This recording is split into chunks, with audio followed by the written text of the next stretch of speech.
Hey guys, what is going on? It's BeckoningCow here and welcome back to another video. So today I'm going to be doing my Gruul aggro deck tech, so teach you guys how to play the deck. I mean, in this video I'm going to go a bit more in depth into how to play it and to help you rank up towards mythic. I know I'm about to hit it pretty soon. So with this deck you have Edgewall Innkeeper, and obviously it's called Gruul. I'll change this to Adventures, give it the proper name that it's given. So, Gruul Adventures. So, this is a card called Edgewall Innkeeper, which whenever you cast a creature spell that has an adventure, draw a card. So, this takes advantage of the great cards in Gruul which have adventure, such as Bonecrusher Giant, Lovestruck Beast, and also in this variant of the deck we have Embereth Shieldbreaker. Now, whenever you cast a creature side of this card, you will draw a card, which is a very nice engine to get, especially if Edgewall Innkeeper is a 1-drop. Get that down turn 1, and then from there you build up, draw cards, get value, which is a main problem with aggressive decks, is that you can run out of steam, you know? It gets to the point in the game where you played all your cards, you draw 1 card a turn, and that's it, that's your lot. Whereas with this deck, you have the Edgewall Innkeeper drawing your cards, and also you have the Great Henge. So the Great Henge is really nice in this deck, because if turn 3 you play a card such as Kazandu Mammoth or Lovestruck Beast, then turn 4 the Great Henge will cost 4 mana, so you can slam it down. The other really nice addition is, with this kind of deck, is Landfall. So this came when Zendikar was released. So both of the landfall triggers in this deck are the same, and they are, whenever a land enters to control, whatever creature it is, either Brushfire Elemental or Kazandu Mammoth, gets +2/+2 until end of turn. So basically, if you make your land drop, Kazandu Mammoth turns into a 5/5, or Brushfire Elemental turns into a 3/3. However, there is this card in the deck called Fabled Passage. Now, it's been in standard for a long time now, and you just sack it, search for library for a basic land card, and put it onto the battlefield. Now, what is really special about this is that this means there are 2 landfall triggers associated with the card. You get the first one for Fabled Passage coming in, and then you get an additional one whenever you sacrifice it and a basic land comes into play. Now, that means that, say you play Kazandu Mammoth turn 3, and you get play a Fabled Passage turn 4 and sacrifice it, Kazandu Mammoth is now a 7/7 on turn 4. Now, that is amazing, but to go along with that, you also have cards such as Embercleave, which utilise this additional power, and also, say you've got a 7/7 on turn 4, the Great Henge will only cost 2 mana, meaning that it's basically free. You play it for 2, and you can tap it for 2. There's no cost to playing it, which is amazing. The other things in this deck, we've got Scavenging Ooze. Now, one of the decks which is very prevalent in the meta at the moment is Rogues. Now, Scavenging Ooze takes advantage of that by exiling the creatures that are put into your graveyard by the opponent's deck, which it shuts off their deck a bit, and also it buffs up us. So it's a very nice value card to have in the deck.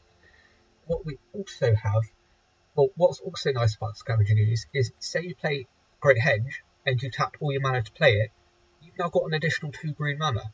Now, what could you cast a 2 green mana on? Scavenging Ooze. So it's a very nice follow-up from Great Henge. Now, we've got 4 copies of Embercleave in the deck. It's a Gruul aggressive deck with red. Obviously, it's Gruul. So you're going to be taking advantage of Embercleave. So also, I did touch on the adventure cards and how that builds into the whole engine earlier with Edgewall Innkeeper. But the other good thing that's obvious about adventures is you get 2 spells on 1 card. So obviously, Embereth Shieldbreaker, it's a 2 mana 2/1. However, you can pay 1 and destroy target artifact. So say you're playing in the mirror, they play their 9 mana artifact. Well, next turn, you pay 1 red mana and just destroy it. Easy as that. Take Bonecrusher Giant, 3 mana 4/3. When it becomes a target of a spell, it deals 2 damage to that spell's controller. Very nice card in of itself. For 2 mana at instant speed, you can deal 2 damage to any target. What's not to like about that? Lovestruck Beast. You get a 1 mana 1/1 and a 3 mana 5/5. Admittedly, the 5/5 can't attack unless you control a 1/1. However, a 3 mana 5/5 is still a 5/5. Now, this is a very nice card in the deck, and this is come across, or I should say has evolved from Gruul being one of the best decks, and also taken advantage of Mono Green Food in a way, is the Chrome War. So the Chrome War is one of those cards which you just really want to have in a mirror. It's very good. It just steals their creature, you can attack with them. Very nice card. Also, it's a board wipe for them. Very, very good. Now, then we've got the Questing Beast. It's just a really good card. It kind of comes into its own, not in the mirror matches, but in fact against the Planeswalker decks. So Ugin, say they slam Ugin when they've got 8 mana, they wipe your board, you play Questing Beast, kill the Ugin, you're a 4/4 up. They've spent 8 mana to wipe your board instead of the 4 or 5 which your control deck would normally use. However, the other nice combo is Questing Beast plus Embercleave. Now, because Questing Beast has Death Touch, whenever it deals damage with Embercleave, it will deal only 1 damage, and then the rest of it, with the trample, will go through to the player. Which is just, it's a combo that works incredibly well, because they have to end up throwing 6 creatures in front of it that are all, because of Questing Beast's ability, with all 3 power or higher. So Questing Beast is, they have to trade off 6 creatures for a Questing Beast, and you still keep your Embercleave. I mean, in reality, they can normally never block it and kill it. Now, the final kind of spell we've got on the deck, well, apart from the land, is Primal Might. Now, a fight spell deals with your opponent's best creature. You can also pump mana into a creature with Embercleave to deal a lot more damage. Very, very nice card. Now, let's have a look at the sideboard. Embereth Shieldbreaker. Now, this I would add in against any deck which utilises artifacts, or the Great Henge, I should say. Now, I say this because it's not only this deck which utilises the Great Henge. Also, there's a deck called Mono Green Food, which probably uses the Great Henge a lot more effectively than we do. And this Embereth Shieldbreaker is really good against that deck. Fire Prophecy, I would play it in the mirror. I would also play it against any deck which runs smaller creatures. So say you come up against a random kind of deck which isn't so prevalent in the meta. Say you come against like a random mono red deck or something. You know, this is just nice against those creature decks with smaller creatures. I wouldn't add it against rogues because it kind of slows down your game plan. You just want to be beating down rogues. You don't want to be dealing with their creatures and being more reactive rather than proactive. So yeah, just against decks with smaller creatures. Also, in the mirror, it's also really nice because it deals with cards such as Kazandu Mammoth, Bonecrusher Giant, Brushfire Elemental, you know, lots of creatures. Wilt, I would use this in the mirror. What's nice about this card is it's an instant, so when your opponent plays their Embercleave, you can deal with that instantly. In the name. Phoenix of Ash, so this has escape, so it's very good against rogues. Yeah, it's amazing. It blocks all of their creatures. You exile cards from your graveyard, which nullifies them. Very good. Soulseer, I play this against Mono Green Food. They've got the wolf, which gains indestructible when you sacrifice a food. This negates that. Also, if you come up against a random deck that's using Dream Trawler or something, I mean, just very good. And that's what the fact that it stops them from having indestructible is really nice. Also, this deals with Yorians very, very well. Garruk's Harbinger against black decks, mainly control decks, but yeah. The Crown War, Mirror, and Mono Green, very, very nice card. Ox, once again, it has escape, and also exiles 8 other cards from your graveyard, which when the rogues decks rely on you having lots of cards in your graveyard, this is a very nice card to take hold of a game. Vivian, so grinding matchups. I would add it in against Gruul in Gruul mirrors. I would also add it in against rogues. I would add it in against slower controlling decks. However, the one deck I wouldn't add it in against is Temur Ramp. It's just not very good in that matchup. But yeah, with that explanation of how to play the deck and how to use it, let's get into some games. Alright, so into the first game we go. We are on the play. However, I do like this hand a lot.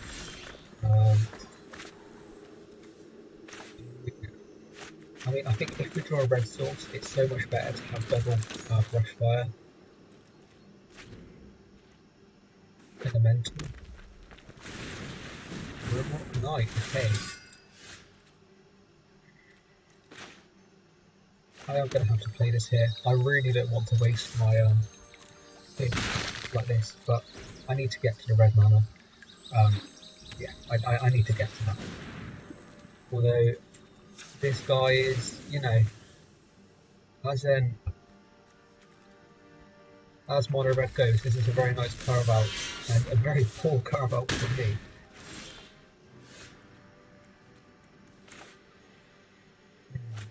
Do we want to play Brushfire Elemental? I don't think so. I think we want to save the Bonecrusher Giant up so that we can... So he goes to combat now. Okay.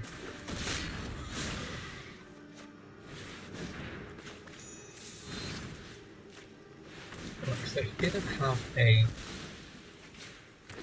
I think if he had a...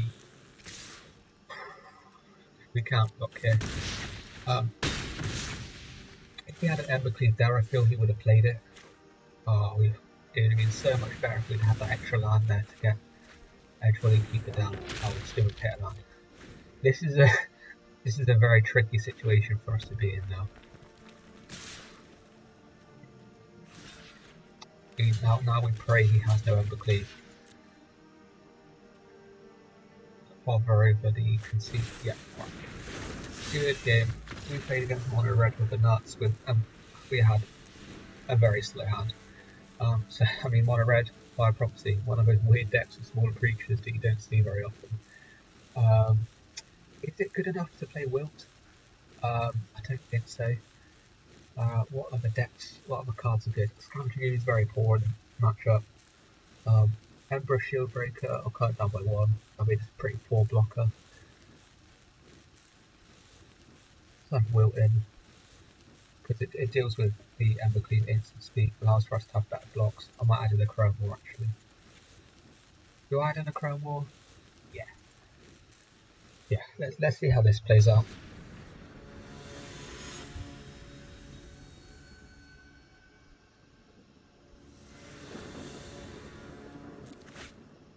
Okay.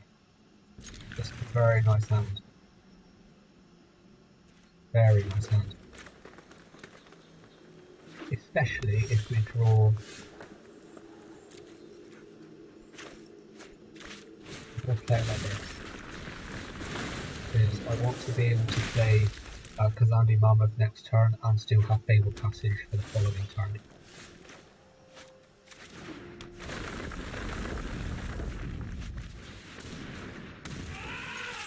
Okay, so now next turn we have Lethal. Yeah. Ooh.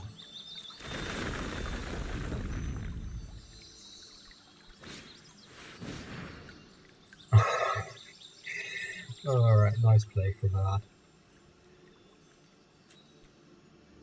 I am going to sacrifice this to get another red mana.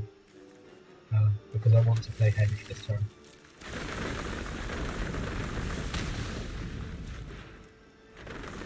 Yeah, nice play from him. Very nice play. I'll go for 1-1. Yeah, swing it to 5. Alright.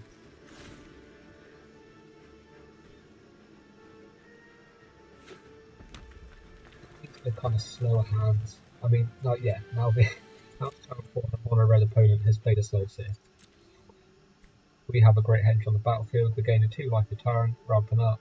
Alright, okay, so they steal our Brushfire Elemental with Crown War. I will go like this. Alright, so I mean, this game is looking very nice for us right now. I mean, they used their Crown War on what is a 1-1. We've got an Embercleave in hand. So theoretically what was going to do here, he swings in with this, does 6 damage. Does 8 damage, sorry, but that's only if he has Embercleave.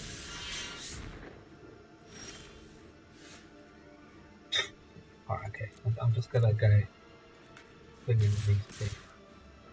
Oh yeah, this one must attack, my bad.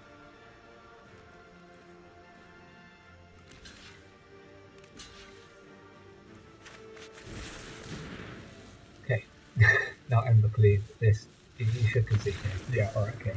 So 1-1 here, going into the third game. Let's keep it like this. I like this. It might be that we should have had Wolf there with them on the play, but yeah, we'll have to see. We'll have to see. Alright, well we can't say no to a hand like this. Like, it's a good hand. Turn like Shatterskull Smashing, tapped, and then we're on kind of a reactive game plan. Yeah.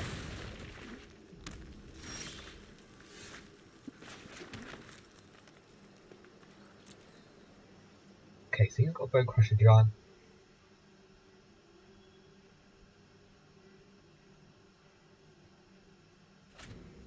If he tries to help hold it up. Okay.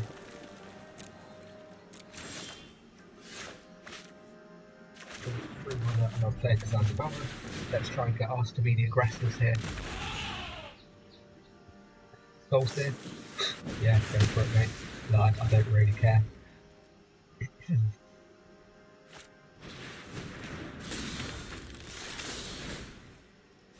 Okay, it's not a 1-1, we're happy with that. Yeah, I'm just going to go Quest of Beast. I mean, it blocks the rob of the rich. Although he does have a Bonecrusher Giant, we need to be careful of that. Be kind of mindful of that, actually, I should say.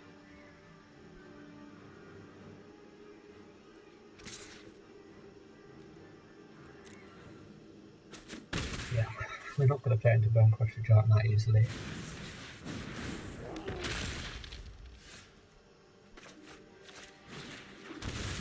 Alright, I'm going to swing in with 5 mana up, mate. Are you going to block?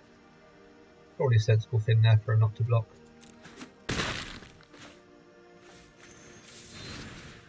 Still 2 damage to me, rob with the rich, and then play out our 4-3. It's got to be sensible. The Crow and Wall, stealing, Rusting Beast. Does he swing in with both?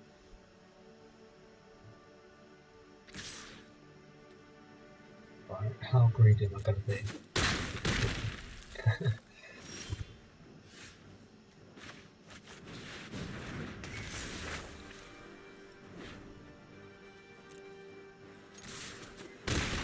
Hopefully he doesn't have a second one. I mean, if he does have a second one, we're still not dead.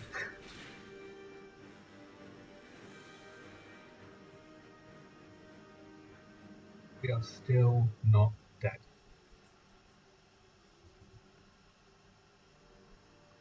What could he theoretically play here? I mean, if he swings in with the Bonecrusher Giant, I'm blocking any day. If he kills my 1-1 before, I'm blocking with the Questing Beast. Embereth Shieldbreaker. Okay, so now we are just going to go to combat. Swing with everything.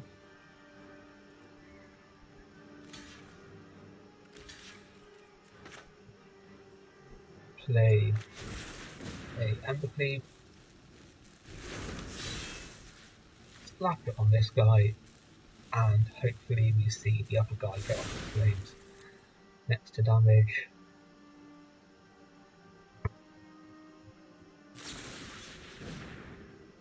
Okay, so we do not see the other guy go off the flames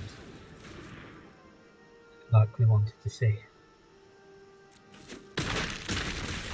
Okay, well, let's end the turn. Yeah. Alright, okay, so I mean that turn didn't quite go how we wanted. I probably should have killed their 2-1 with a Bonecrusher Giant. That was a bit of a punt from me, I cannot lie. The next turn we've got Questing Beast, and the turn after we've got Questing Beast. So I'm not too unhappy with where we are now. I definitely did punt the win last turn. There's no doubt about that one.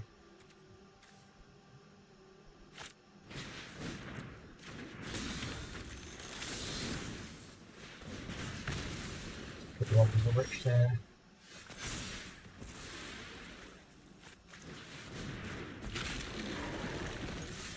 There you go, more damage coming through. We win the game.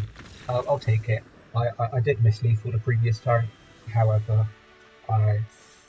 we got the win. We did get the win. So yeah, let's get into the next game. Okay, so we are going to be on the draw this game. We are playing against Geronimo. This hand is a very poor hand indeed. You can't play a creature until turn 4. We are recurring a land drop in order to play that creature turn 4. I mean, maybe turn 5 afterwards with Embercleave isn't too bad, but I just don't. I think this is way too slow with no information of what this guy's playing to keep this hand. Well, the second Embercleave has the second Great Hedge has no additional value for us. None at all.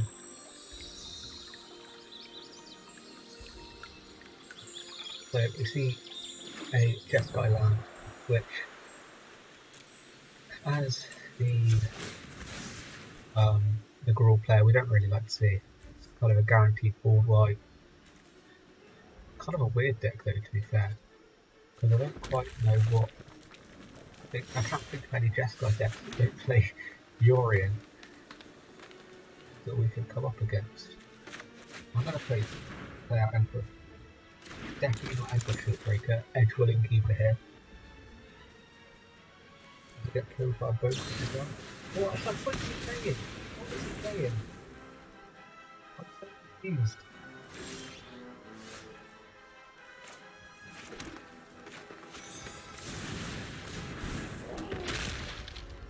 Okay, so now he's got a creature removal spell. Alright. Jesus, mate.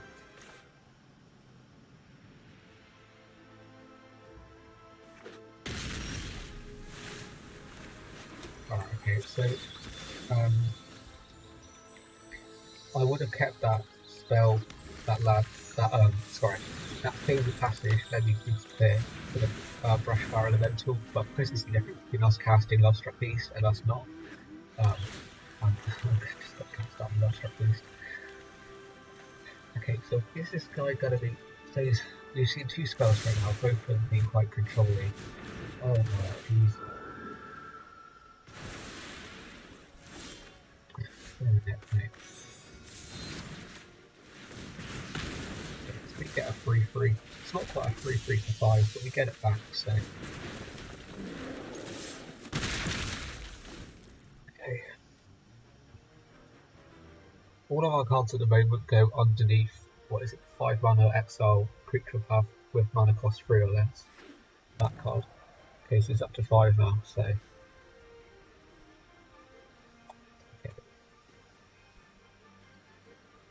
What do you have? It's a very odd deck. I'd expect to see some kind of Jeskai controlling list like this in Historic with the Teferis, however, not in Standard. Weird.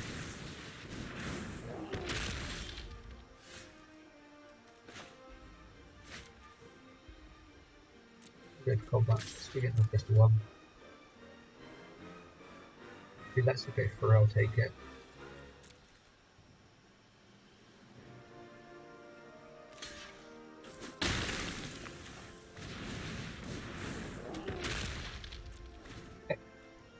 Like that, we're kind of leaning into the I'm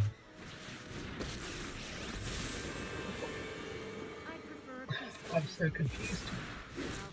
Consider the future, then I have literally I'm really confused here.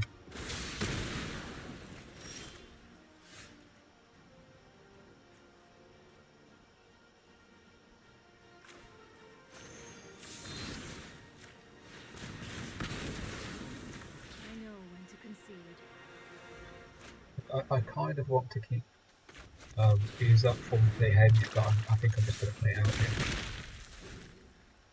This is a really weird deck to be playing against.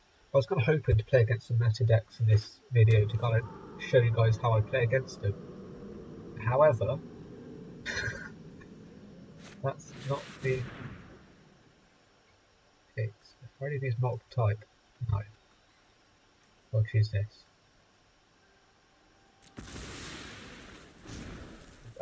I haven't seen, I don't even think when this was just released, I've seen, what, I am so confused.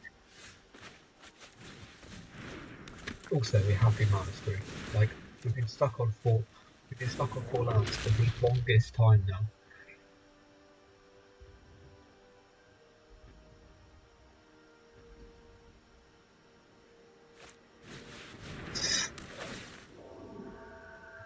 Hey, please, please, please, please.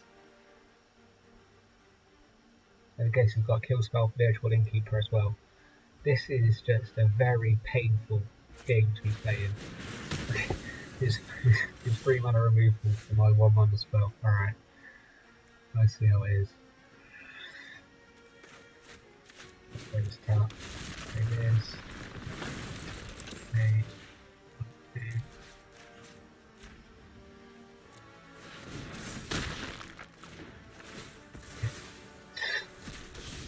Like this is getting a bit ridiculous now. He has had a Bonecrusher Giant, a 2 Skyflame apparitions, a Spellseer, a Scorching Dragonfire, or 3 Bonecrusher Giants actually. Okay, and an extra Spellseer here. Okay.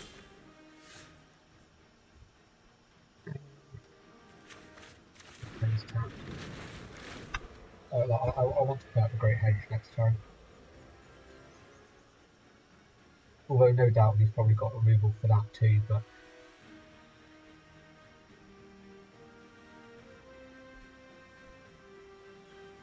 yeah. We'll have to see. What card could he play here now? I mean, what's the worst possible card for this situation? He'll probably slam it down.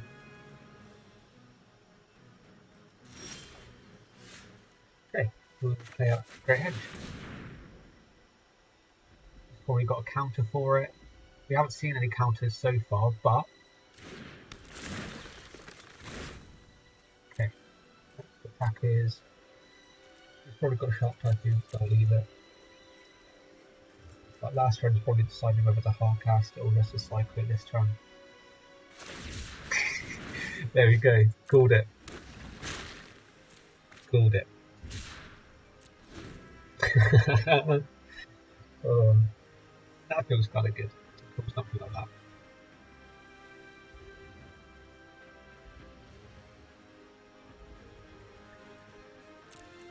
Next attackers will just open. Okay, I mean, very good though.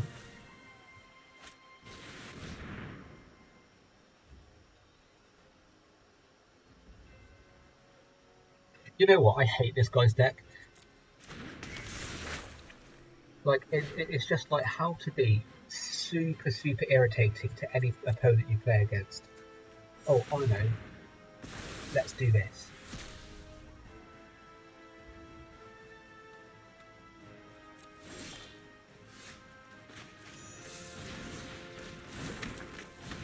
Alright. Play it out. The best we can hope for is to hit another, maybe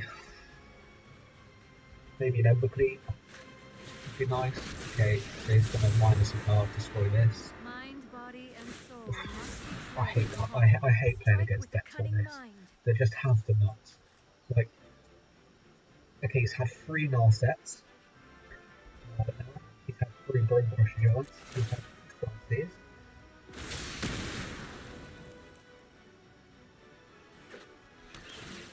Okay, now he's got a Temple to Scribe. It'll Scribe to the top because he gets Kingly Scribe to the bottom.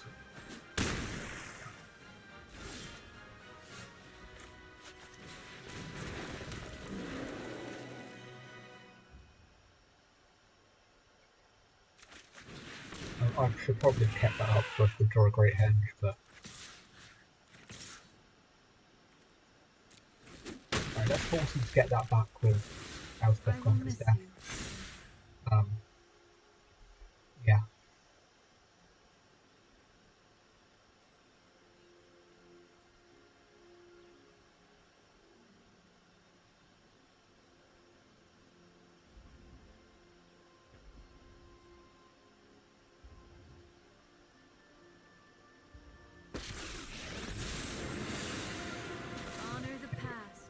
So what bringing does its he do here? traditions He into the minuses, future. discards a card, kills the Strike with the Brushfire cunning mind of Elemental, the dragon. I would assume. Yeah, so there's going to be a longer game here. A longer game for sure. He chose not to discard anything. Does he have 3 lands in hand? Does he have 3 lands here?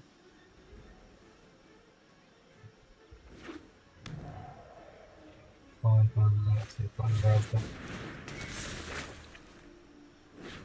I hate this guy's deck with a fiery, fiery passion.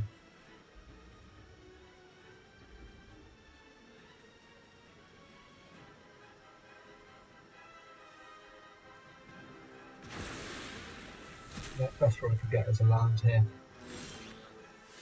Okay, we get a land.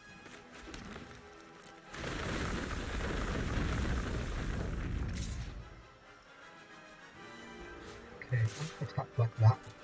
Either he can trade off his shark, and he loses the market here. Like, I don't know, I think that was a good attack. I lost my focus. Because if we swung both at Narset, he's just going to block. And I think it's the Brushfire anyways. Okay, here we go. Right, guys, could you put in the comment if you've played against this deck? Because I haven't played against a Jesco deck in a long while. Maybe since even Fires was around. Like, this is. I'm just going to. That is ridiculous. How it. Yeah. Okay, so what we're going to do, we're going to take out Embereth Shieldbreaker. He's not going to be up next. We are going to. Okay, what did we see here? A lot. So we keep Bonecrusher Giants because he's got the what are they called? The Skyclave apparitions. This is a grindier matchup, so we want to get Vivians in. He's got Planeswalkers, so Questing Beasts are nice. I don't think we want anything else. Is the Aggro more good in our deck right now?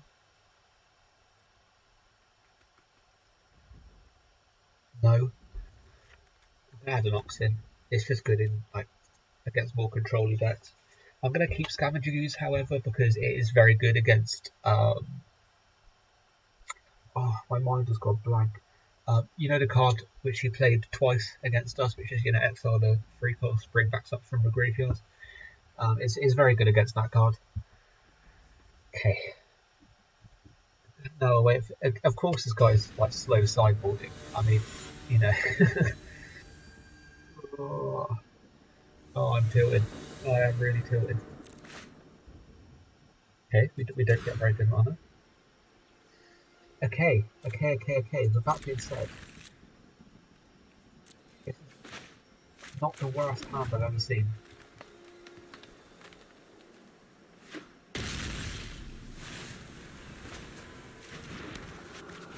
Okay. You kind of want to hit a red source at some point to be able to get him. I mean, he will have a Bonecrusher Giant to kill this, or a Scorching Dragonfire. But it just forces him to get rid of the removal. There's the Bonecrusher Giant. We'll play out Edgewall Innkeeper, then it forces him to kill it instead of. Okay, so we've got 2 mana left up, so he didn't kill. I mean, but we also didn't kill anything. I mean, an adventure creature here would be very nice. So, like, if we draw a Lovestruck Beast here, we're not going to use the adventure spell. We are just going to simply cast it, get the 2 cards, hopefully get a land from that. But I doubt we're going to get a Lovestruck Beast in this matchup. I don't think our luck's going to be that good. Maybe he goes land, Narset, kills an Edgewall Innkeeper. I expect that's the kind of hand we're going to get.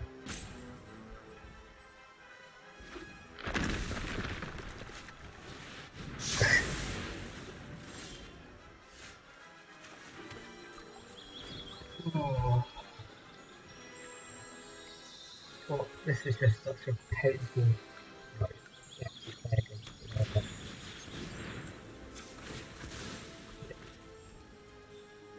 get a red mana, and like next turn if we get land, we'll obviously have to play Vivian, but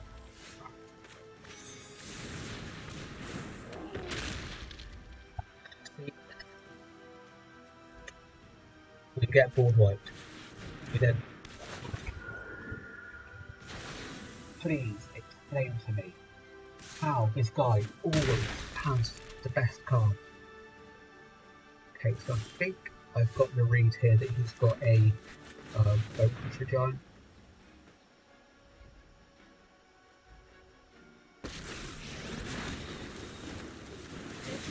What do we give this? Does he have any reach for these got shots? Or maybe it's just a cycle ability? Hopefully it's not a Scorching Dragonfire. You can't really write this stuff. Like, every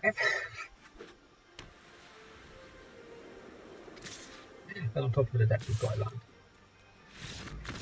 Alright, okay, so that's the end of our game 2. Let's go to a third game.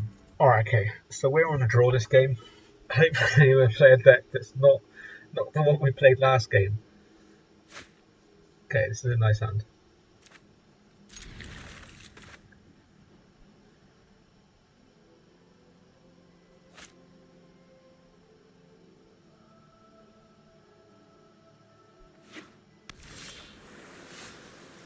There's still a chance it could be that deck.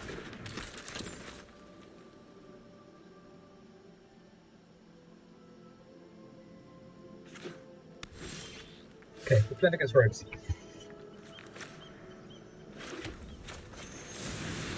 Draw a card.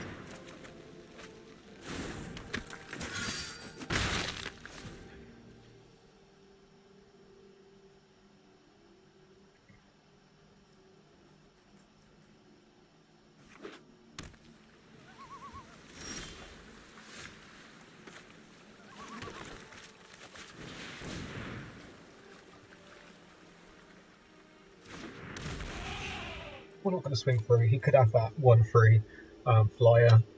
From the way he's playing, I think he does have it. Okay, it's not the deck I thought we were playing against. We are now currently playing against Dimir Control.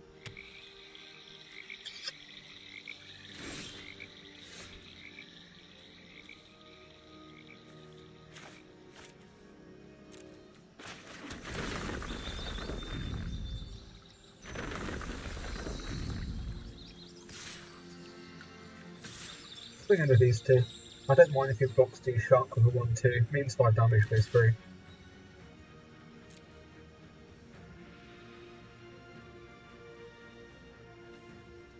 It might mean though that he has a what's the card? You know, exile all odd creatures or exile all even creatures. It could mean he has one of those effects, which means I'm not going to play this out. And it kind of encourages me to play Brushfire Elemental here. And I hope that that's a good decision.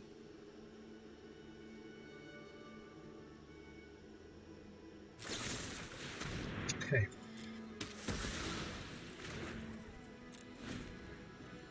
So he kept mana open for after combat then, which makes me think he's got a kind of removal spell that could be used, or a counter spell I should say, sorry, against the Great Henge or something like that. So I'm going to try and not go towards an Embercleave plan here. Very difficult game right now, very difficult.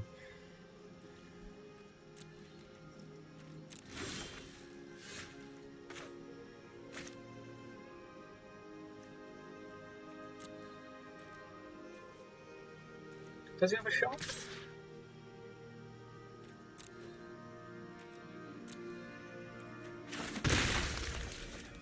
Okay. Play Kazandu Mammoth here. Because like if he goes for any Ashiok kind of business, we've got the Questing Beast there. Okay, neutralised. So he does have a counter spell like I guessed. Although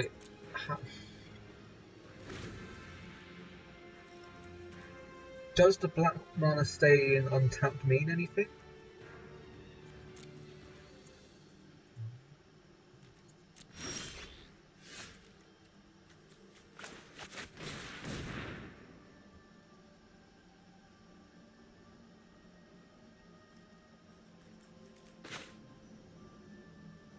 Okay, like this is very good this turn because we get 10 power of attackers. This way we can full swing.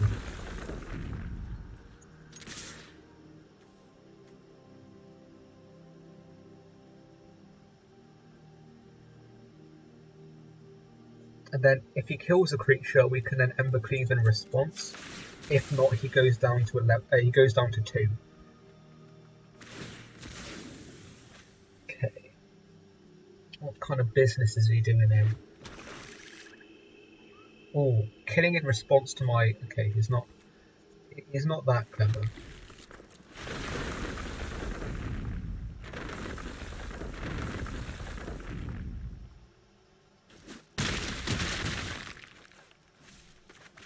Okay, so now if he does Extinction Event, which is the card that I've just remembered, which is the exiled in one side, then we've still got enough damage. Obviously, we had lethal with Embercleave last turn, but we didn't really have lethal. Of course, he would have had a removal spell or a counter spell. This is domain control. We are not living in Disneyland here. Like, I'm not going to risk that because it's such a blowout. If he kills a creature, I try and Embercleave. Fastest intervention would have killed my Embercleave there. Okay.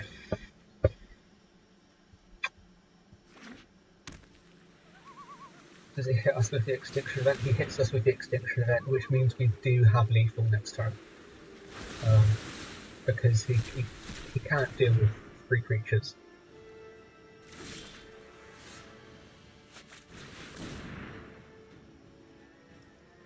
If he counters this, we're swinging for 2. If he kills one of them, we're swinging for 2.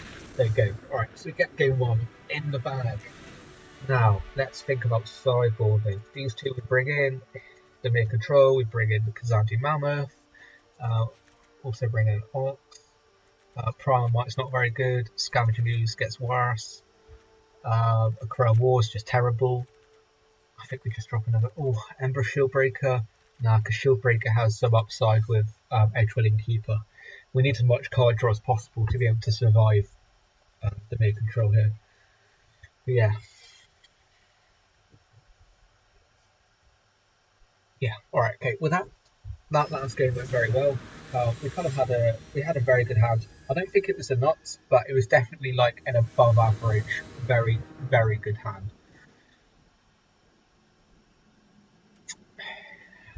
Control players on the play again.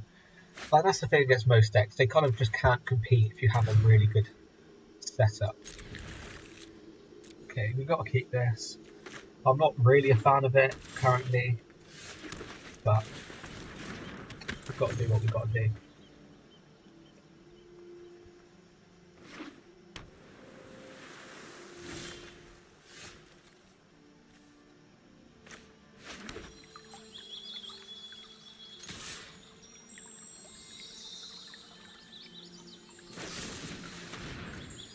Okay. We're going to sack this for green mana because we would prefer to get Questing Beast over Embercleave.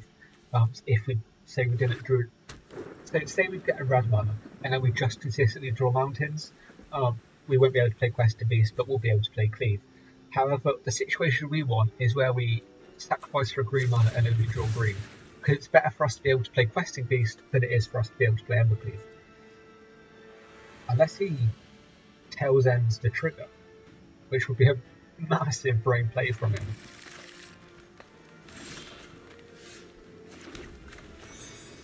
I mean, as it goes, we get the land anyway. That's both sides. So it didn't really matter. But with the information we had, getting the forest was the correct decision.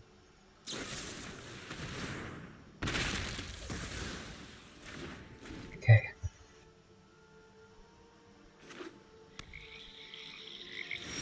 So next turn we'll go mountain into Questing Beast, swinging for 4, unless he counters it, and then we're in a bit of trouble.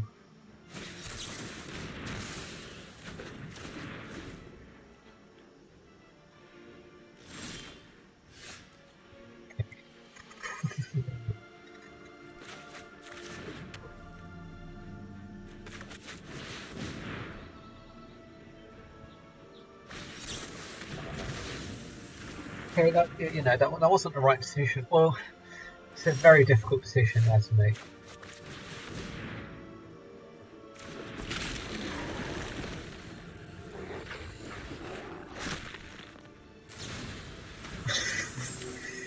Oh, here we go. Does he play Ashiok and get it killed? Oh, it's a 5. Oh, that's irritating. That and like that loyalty.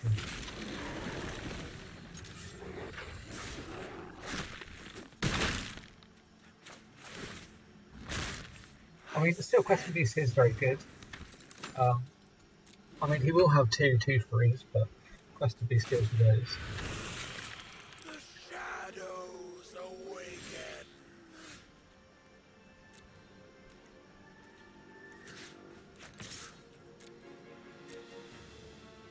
These don't have a removal spell.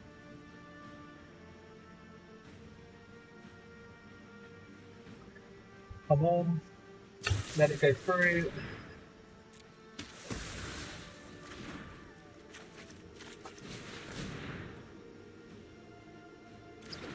So the reason we've been keeping a forest in hand is if he bounces something to my hand, I can exile a forest. Or also, if we get a landfall creature, it makes it a lot better than Embercleave.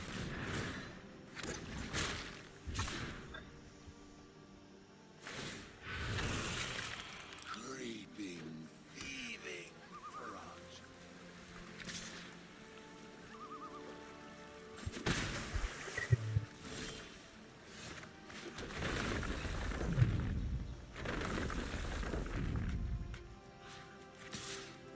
He could block with 9.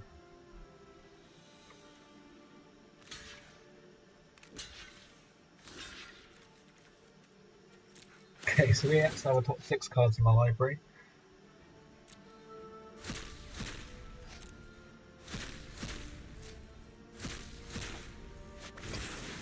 Play this, which will probably get counted. We don't win, we don't win. Right, so 1-0. Into the final game we go.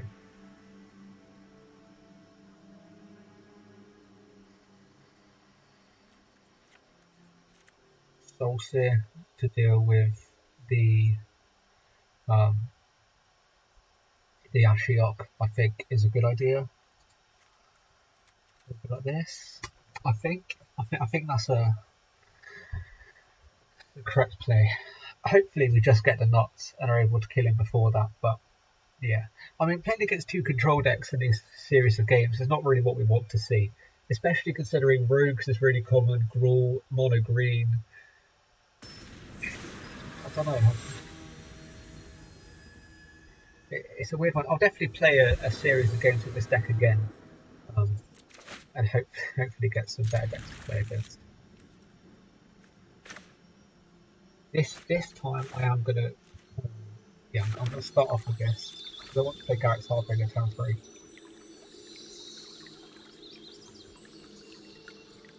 So yeah, this is a very nice hand. Obviously he's probably got a nicer hand from how these games have gone so far, but all the same.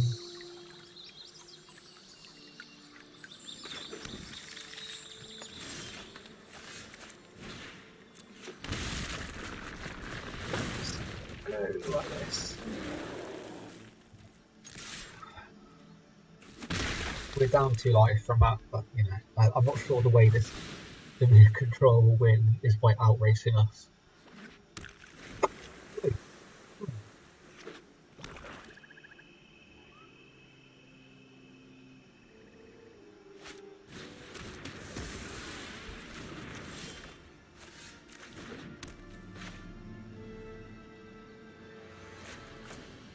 I'll play double Edgewall Innkeeper then. Yeah, I just quite like it with Bonecrusher Giant up next turn. If he doesn't kill an Edgewall Innkeeper this turn, it's kind of... yeah, it's very weak to Krava Canarium, but I'm not sure you're bringing Krava Canarium against this deck, or even play it.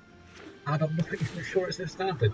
So, with those factors taken into account, I think it is very... going to collect like this because I want to keep these. Give me a land. Alright, okay, we get a land.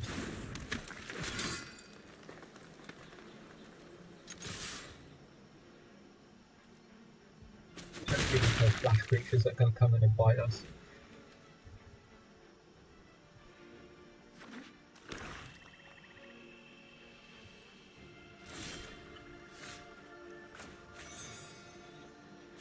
Draw another 2 cards. He's left that Shark Typhoon or the Cycle, which will make a 2/2.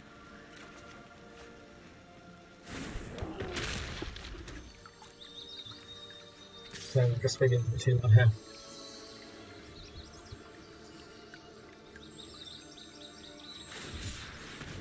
There you go.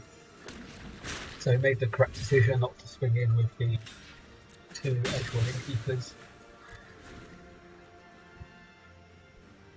But this guy's very thoroughly on the back foot here. Distinction of them.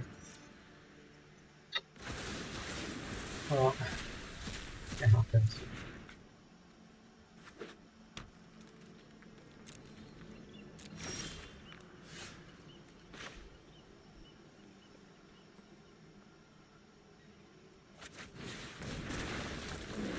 Okay, this way we can play Great Henge this turn.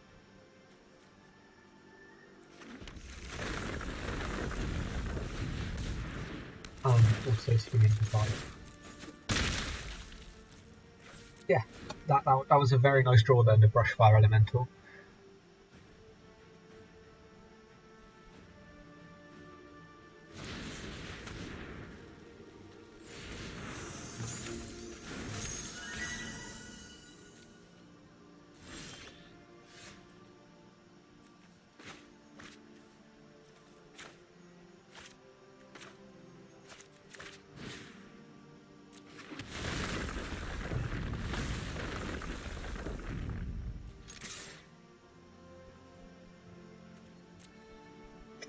I'm definitely not playing a Great Henge here. There's no way he bounces it to my hand unless he's got a counter.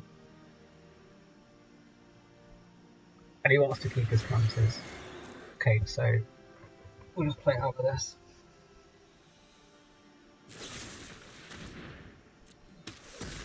This is a very nice play out.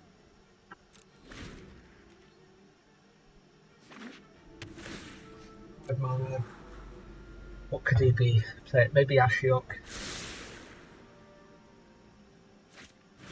Alright, this is the perfect, like, what we wanted to see. The shadows awaken.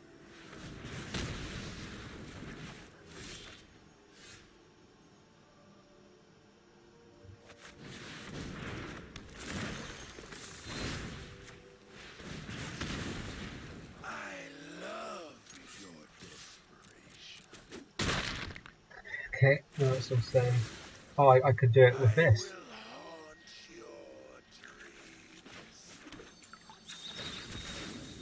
Okay.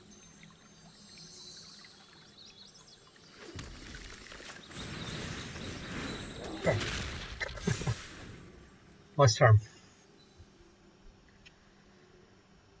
So we've got lethal next turn if he doesn't deal with it. Nice, there we go. So 2-1 against American Control leaves us 2-1 in the 3 matches we played today.